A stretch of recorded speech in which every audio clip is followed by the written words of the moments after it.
Hello,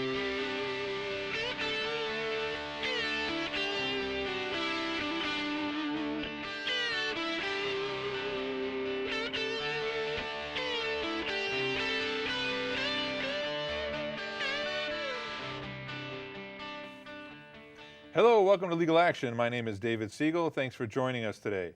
We're going to be talking about bankruptcy law, specifically some fact patterns and some questions that have been sent in from our viewers. Joining me once again is a co-host, Jesse Barrantes. How you doing, Jesse? Good, Dave. How about yourself? I'm doing well. Awesome. Bankruptcy is an important topic right now because the way things are going in this country, the way I feel it, the way I'm sensing it from the calls I take, things are really, in my opinion, going down. We're heading south. Well, but it's a good thing that we have the bankruptcy laws in order to kind of help some people to be able to diminish the pain that they're going to feel with that. That's true. Economic. But I think we're almost getting to the point where if people aren't working and they've exhausted their bank account, and that's what happens. There's no reason for them to file because there's nothing that they have to protect. They're already at zero. But at some point, you'd like to think that they're going to get back on their feet, and then now they'll be garnishable, or now they'll start saving a little nest egg, and the creditors may or may not come after them. Again, it just depends. That's why it's important to be able to see the facts of each particular situation, and to be able to make a diagnosis. Yeah. I just get the feeling we're losing the middle class. We have the wealthy at the top, and then we have the very poor at the bottom. And we don't have much in the middle anymore. And the middle is what used to drive the economy and purchase power and labor and all that, and I don't see it. So a little doom and gloom for me tonight. I apologize to you. Well, on the economy. On the economy. Well, let me tell you, from what I've seen, I don't think it makes that big of a difference in terms of how much money you're making, whether or not you're making $30,000, $60,000, 150 or 250. We've had all kinds come in for bankruptcy, and they're just living sometimes above their means. Sometimes there's a tragic event that happens, or a death, or some type of medical issue, something like that, or loss of a job if you're making that much money and all of a sudden you don't have it, and people are just too far extended. So, well, keep in mind over the last 4 to 5 years, every year nationally, bankruptcies have been down anywhere from 10 to 13 to 14%. Every year for the last 4 or 5 years. This is starting to have an effect, and we're starting to see less and less filings. Remember, they ran to change the law back in 2005 because filings were through the roof. There were over 1 million filings per year. I think we're going to be under 700,000 this year. So in the grand scheme of things, people are not filing in the way that they used to. Because maybe the economy is getting better, right, Dave? No, that's fool's gold. Things are not getting better. We'll see. There's no jobs. Yeah. Incomes have not gone up. Cost of living has gone up. Gas has gone up. Food has gone up. Real estate taxes have certainly gone up, but salaries have not stayed consistent. In fact, if anything, they've gone down. Well, Dave, all I can say is that we're all in this together, which brings us to a question. You talk about that from Amy from Long Grove, and she's had some issues just like you're describing there. Doesn't have a whole lot of money, is working a job. Probably not making a whole lot. Where does she work? $25,000 to $30,000. She's a manager at one of those retail stores, and so works a lot of hours and everything else. And got behind her because she was using credit cards. One credit card, robbed Peter to pay Paul, pay the other one off, paying the minimum balance, which talk about fool's gold, talk about a fool kind of thing, is to do that, because if you just pay the minimum balance on a $5,000 credit card bill, what is that going to do for you, Dave? Depending on what the interest rate is, it's just going to put you further behind. There's no way there's no way that you're gonna take care of it by just making the minimum payment, and that's what I think what they want you to do. But so she's really concerned, really squeezing the pennies together. Single mom, has a couple kids. They're a little bit older, and they're in school. They're in public school, so that's not too much of an issue. But still has to take care of her kids and everything else, and really has to stay at work because otherwise it's not going to get paid. So she wants to know how much a bankruptcy costs. Well, there's a couple different court costs involved. There's a filing fee for Chapter 7, which regrettably keeps being elevated by the federal government. It's now $335, believe it or not, to file a Chapter 7 bankruptcy. So the people that need the fresh start, the people that are in the most debt and just want to wipe the slate clean, they somehow have to come up with $335 just to pay the federal government for the privilege of filing. We haven't even talked about the attorney fee yet. That's going to be anywhere from $1,000 to $2,000 depending on the attorney you hire. And there's a couple other costs too. You have a credit counseling session, which may be $15, $20, and then a 2-hour financial management class, which could be another $10 to $20. But all told, you're probably looking at about $1,500 to $2,000 when you add it all together, and it's depending on the situation. Now, it's a heck of a wall to climb if you're in debt. Well, how is somebody who is, is making, not a whole lot, going to ever be able to come up with, a couple of grand? Well, you need the gracious attorney to give you a payment plan. There's some that will and some that won't. And will they file it if they just give you? I'm guessing that certainly somebody would need at least the filing fee to go ahead and get something going and started. Oh, definitely. I don't think there's any attorney out there, at least not yet, that would who's advance going to advance the filing fee and finance their case. But it's a case-by-case basis. So you look at the individual. Are they working? How long have they been working? What do they earn? Do they have a checking account? Is the bank account sustainable? Are they writing bad checks? You have to go on a case-by-case basis as who you're going to trust to pay you in time for your service. Because once your service is provided, the debt's eliminated. Now you're on the honor system for the most part.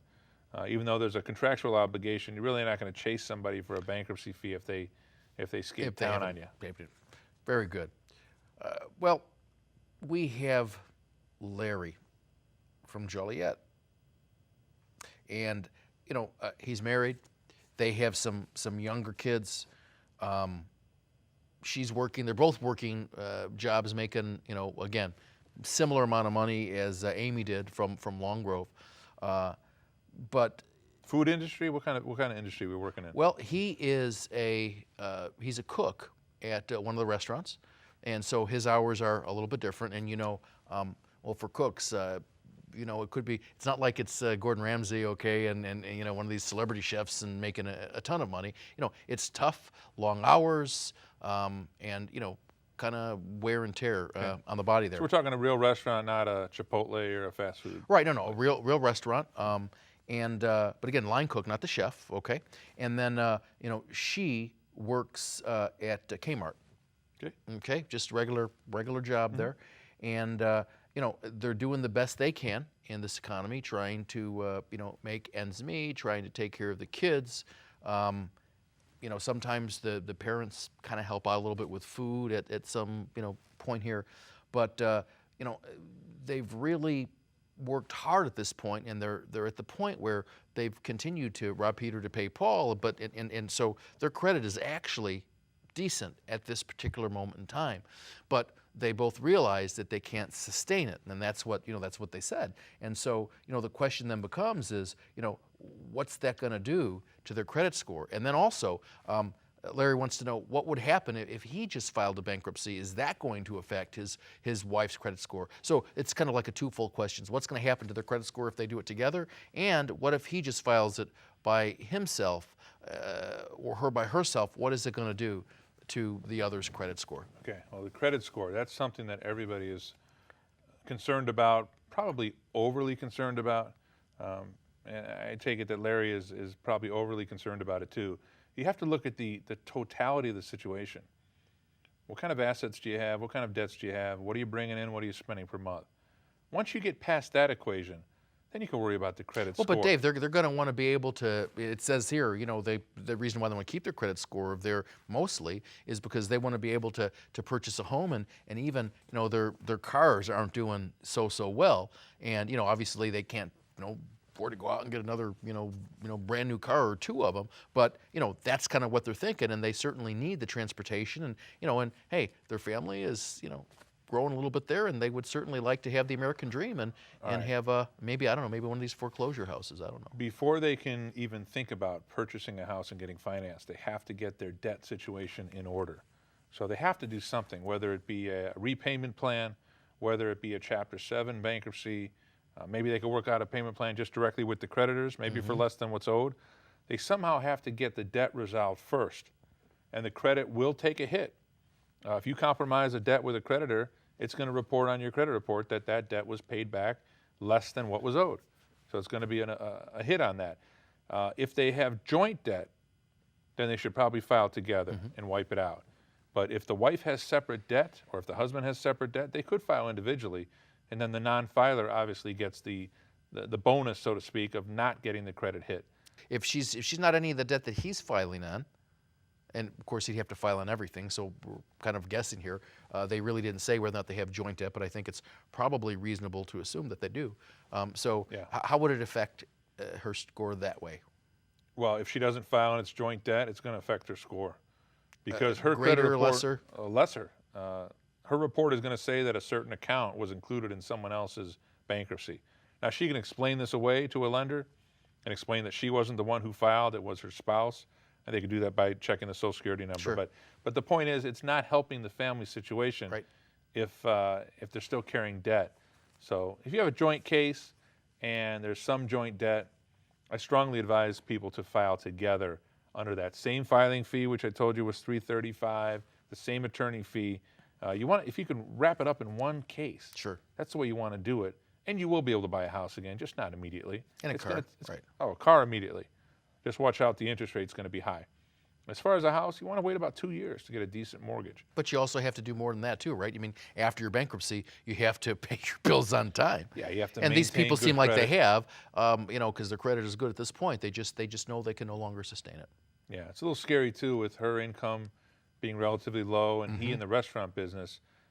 That's not necessarily a steady job as restaurants come and go. So We have Sarah from Ivanhoe, and that's in Lake County, right? Ivanhoe? I believe so. I think there's probably Ivanhoe in more than one county there, but yeah, I think that's correct. So Sarah is very young. She's 22 years old. Received a trust fund of about $100,000. One of her parents, unfortunately, lost her parents, and so as a result, the money that went out from the will from probate was left to her, but it was left in trust to her, and she can't really. She's got a trustee, and she can't, until she's like 30, can't really take it out herself. In other words, the purse strings are controlled by the trustee, which is her aunt. So this is a spendthrift trust, is what it is. Well, I mean, right? She can't take the principal. She can only take.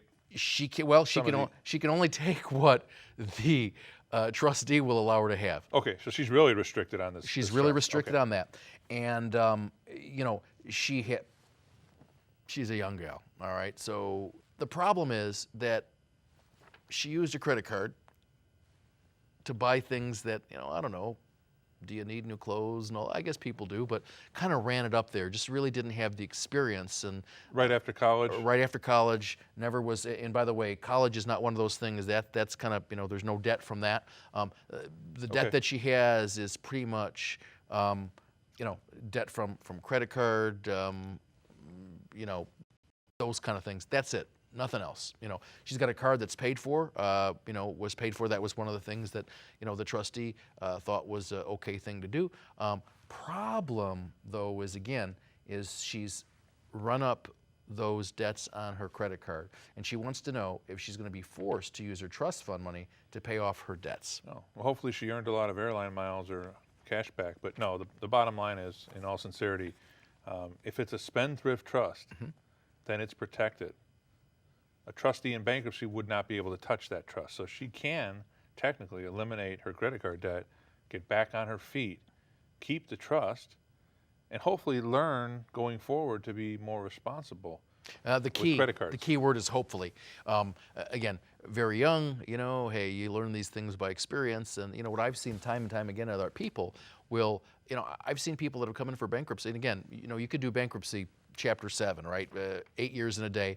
You can do a Chapter 13 after a couple of years after filing a Chapter 7. But if you do it within that time, you got to pay 100% of it back and all those kind of things. But I've seen people come in multiple times for bankruptcy. So, I suppose maybe a couple people have had continuous circumstances in terms of health issues and those kinds of things. But, a lot of times it's just they just revert back to what got them into trouble in the first place. Right.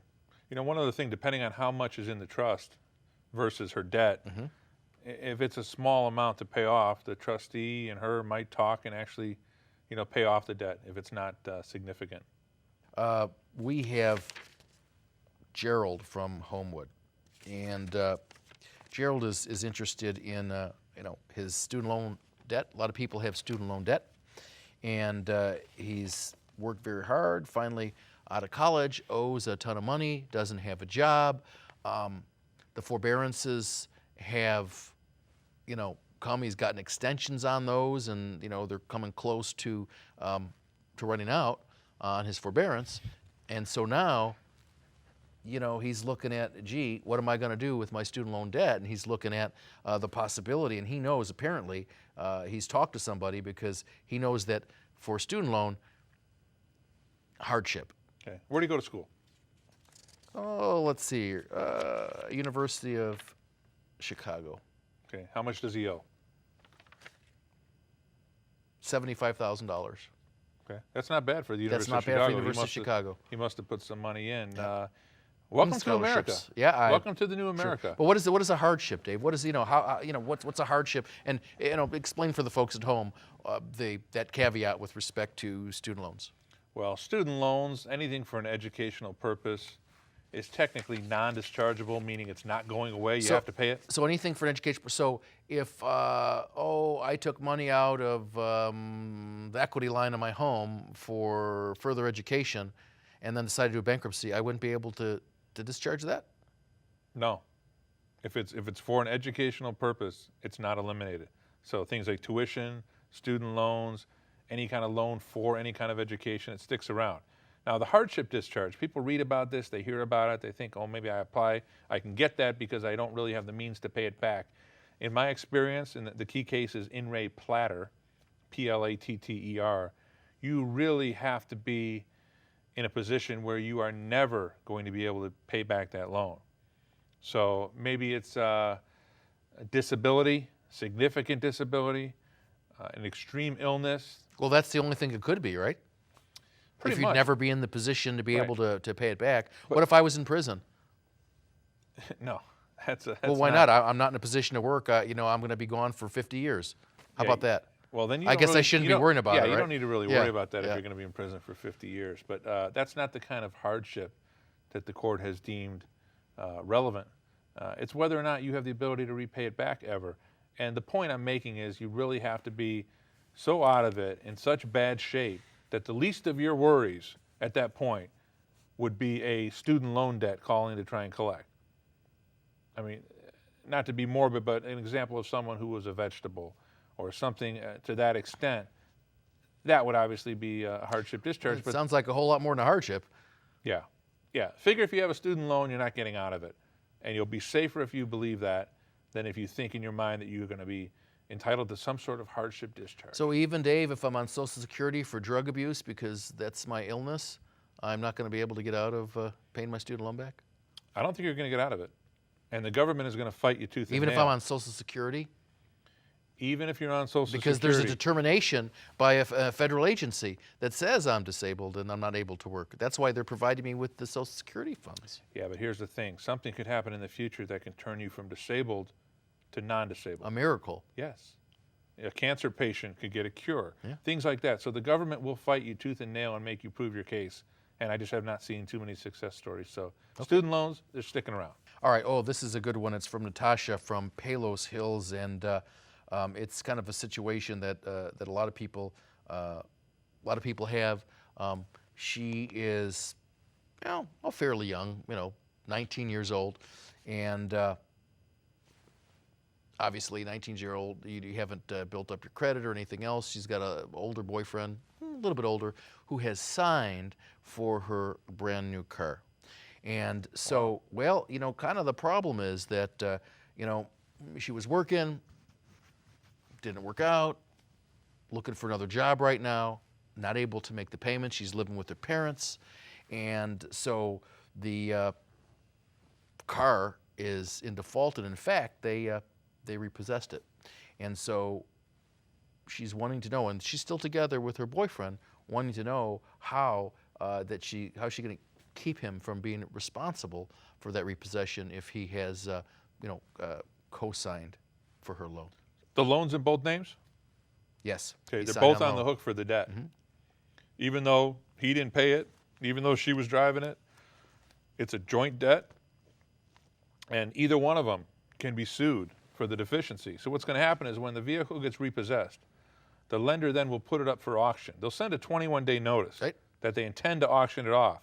And if you can come up with the money in advance, they won't auction it. Plus fees, Sure. plus interest, plus penalties. Yeah. So what winds up happening is, say a $20,000 car goes to auction. They might get 12, 13, 14,000 for it at these Right. auctions. That leaves a deficiency of $6,000 or $7,000 at least, usually. They're on the hook for that, and they could be pursued. And the lender can get a judgment, garnish wages, seize bank accounts, bring them in for post-judgment collection activities, make them show their hand on where they have everything. So it's a nightmare. The bottom line here is be very careful when you co-sign on a vehicle. If you can't afford it and you're relying on someone else to make the payments, you're just a couple payments away from losing your vehicle. She had she had a job at the time, and again, this is one of those situations we're talking about. She lost her job, so even if she files a bankruptcy, What kind of job did she have? She was 19. What was she earning? she was a temp. Okay, well, that's a problem right there. It's not a full-time job.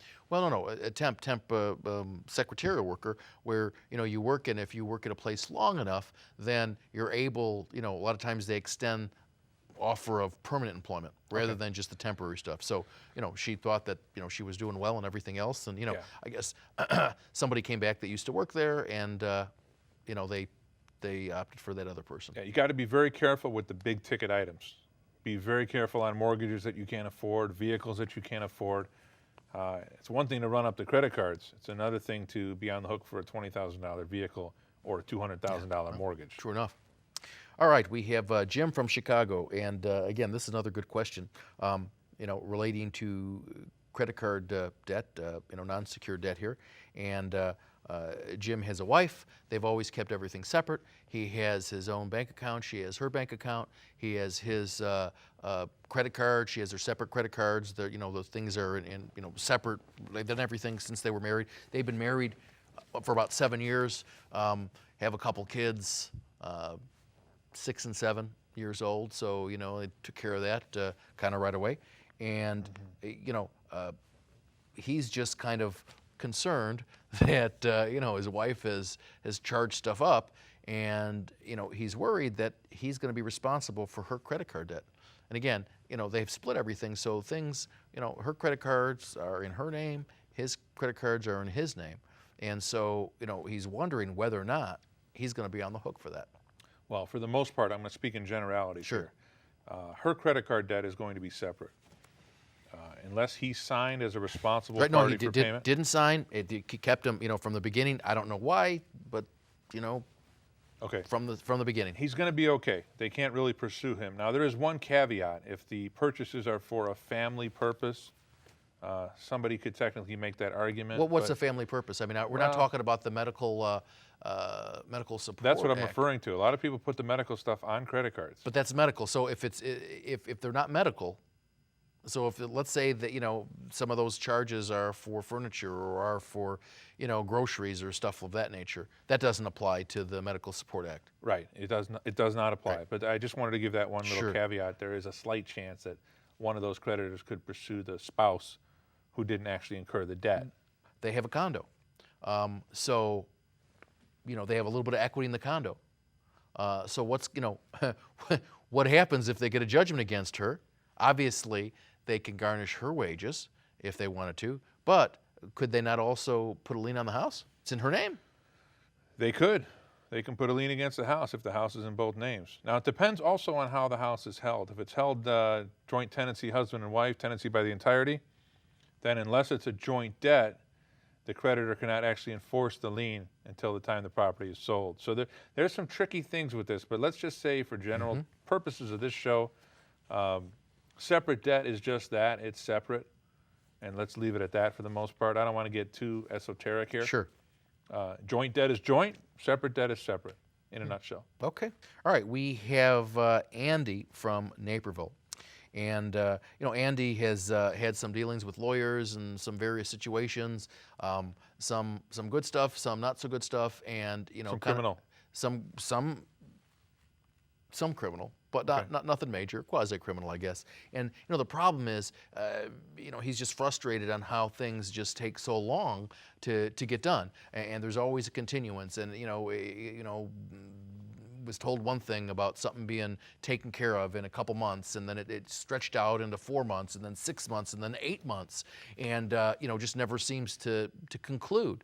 And so he's considering doing a bankruptcy because he's in a little bit of financial difficulty here with some of his stuff, and he just wants to know how long does this process take to get taken care of, because again he's already had experience with other attorneys who've told him, not bankruptcy attorneys, but who've told him it's going to take about this long, and it really hasn't rung true, and so he's a little bit distrusting. Okay, well, good news for him. Bankruptcy runs on a time frame, unlike those other cases that you mentioned. Typically, a case gets filed, notice goes out to all the creditors, the people that are owed money to, within 5 to 7 days. He will have to appear at a meeting of creditors about 4 to 6 weeks after the case is filed. He'll be examined under oath by the trustee, answer a series of yes/no questions. The trustee's looking for assets. 99% of the time in a Chapter 7 Fresh Start case, there are no assets to administer. The debtor then waits another 2 months, roughly. It's the time frame where creditors can object if they feel he did something fraudulent, or if they don't want to grant him a bankruptcy, or if a particular creditor wants to hold a particular debt to be due and owing, they can file a complaint. Once that 2-month waiting period or deadline to object has passed, provided he's taken his financial management class, which is another requirement, he will receive a discharge from the clerk of the United States Bankruptcy Court.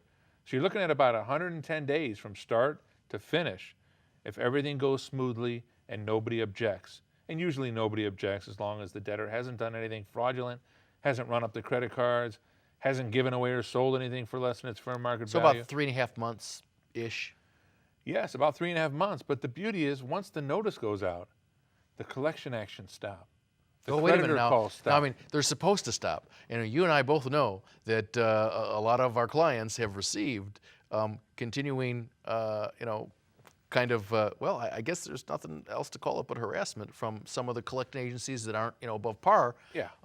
About stuff that's covered under the bankruptcy. For the most part, though, once the creditors find out there's actually an official filing, they want to close the book on it because, one, they can't collect on it, literally, legally. They can't follow suit or follow through on it, rather. And secondly, they don't want to be sued under the Fair Debt Collection Practices Act. There's savvy bankruptcy attorneys out there that are going to file actions against creditors who abuse the bankruptcy system and violate the automatic stay. So yeah, you'll get some calls. We're seeing some calls from out of the country that just continue to call. Yeah, there are certain, exactly right. We can't sue them. We don't know who they are. It's almost like a virus. So we just basically have to tell the client, hang up the phone, don't deal with them, and eventually you'll see it stop. And they have to understand, I've heard situations where people will say, creditors will call and say, hey, listen, I'm sending the police over. If you don't pay this debt, he's going to come. I mean, people need to know that's not true. That's not part, you can't do that under the Fair Debt Collection Act. Right. There's so many scare tactics that people just have to understand that the bankruptcy attorney will advise them appropriately. Great questions, Jesse. Thanks for joining me today. Oh, you bet, Dave. We've been talking bankruptcy. This is Legal Action. We'll see you next time. Take care. Yeah. Bye-bye.